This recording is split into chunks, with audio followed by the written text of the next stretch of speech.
Hey, we've been doing our E blues scale for a while and working on basic soloing and phrasing.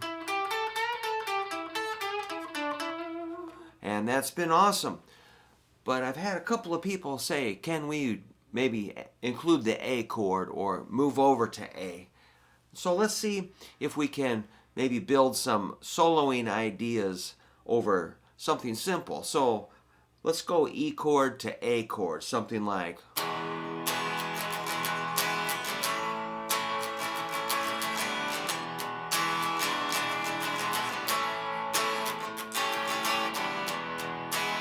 E to A. So, one of the most basic ways, let's just get this out of the way, is maybe finding E notes and A notes. Here's an easy way to think about it. Here's low E, and there's A.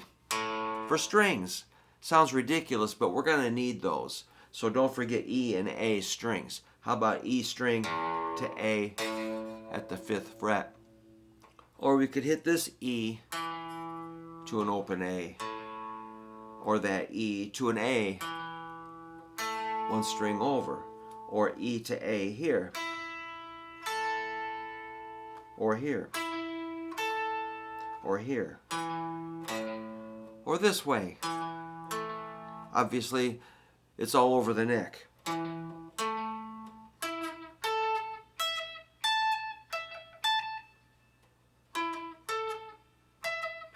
E to A. So I would get that out of the way. Make sure you know your notes, or at least a few of those. To a lot of my students, that is incomprehensible, but I think it's pretty easy. I think you can really do it, and it will give you a lot of confidence if you can find your notes on the neck quickly. Now, if we did something more like a little E7 chord to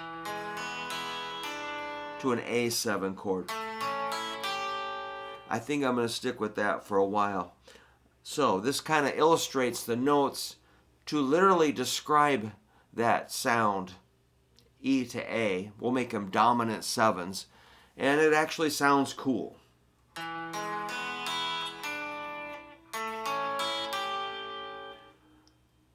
Simple. So usually, to me, the most simplest direct route is often the better sounding thing. We could take it up here. That's cool too. I love it. But let's keep it down here for a minute. Here's E, G sharp, B. So that outlines an E major chord, the root 3rd, 5th. That's E, G sharp, B. That's what makes up a chord, the root, 3rd, and 5th. And we'll grab another E. So you can definitely double up on any of those. E, G sharp, B, E. Then we grab that D, which is the dominant 7th, or the flatted 7, the 7th note in the E major scale. Flat it, and you got the 7th, or dominant 7th. If you don't flat it, it's a major 7. Okay, well, we don't want that. That's a little too soft. We want a little more of a rock and roll. This has kind of a little bit of attitude. Sounds kind of cool. All right. Now we go to our A chord. That's an A, C sharp, E. Then we throw a G on top. 2, 2, 0, 3. A, C sharp, E, G. Again, those notes make the A7 chord. So, this is what it sounds like. Let's add a beat.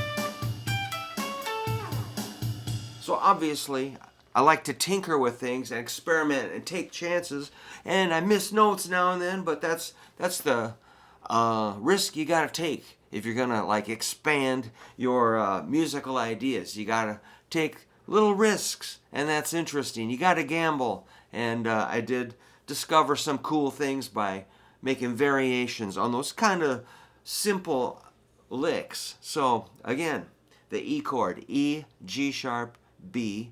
Throw in the D for a little spice. The A chord, A, C sharp, E. Throw in the G. That's our dominant seventh of the A chord. The dominant sevenths just give it kind of a rock blues quality. Like here's E7 up high, A7 up high. That kind of bitey sound versus, you know, that's without the sevenths. It's a little, it's nice, you know. If you want a little meanness in your sound, bring in those dominant sevenths. They're very cool. So let's do that lick a little slower. I'm a little wound up today. Let's go, let's see, 1, 2, 3, 4, about 103.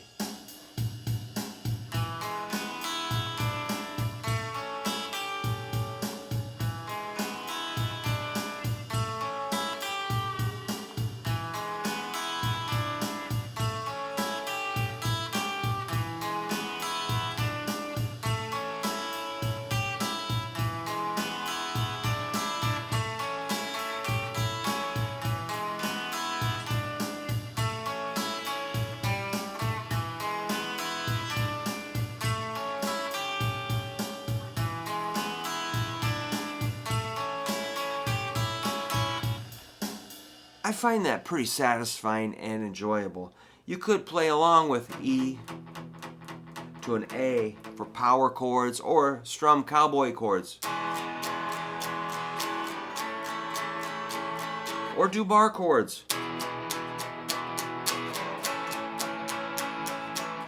You should be fluid with all of those. Power chords, cowboy chords, bar chords. That's where I really want you guys to be. So keep working towards that. You can get my book, and that will help you push through some of those dumb chords we just have to learn. It really does take a long time, so don't feel bad if it's taking you a long time.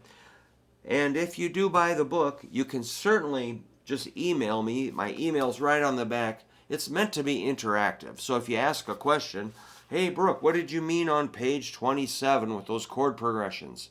Oh, okay, here, let me make you a video. I'll respond quickly. So it's meant to be an interactive book. All right, so, again, doing our basic blues scale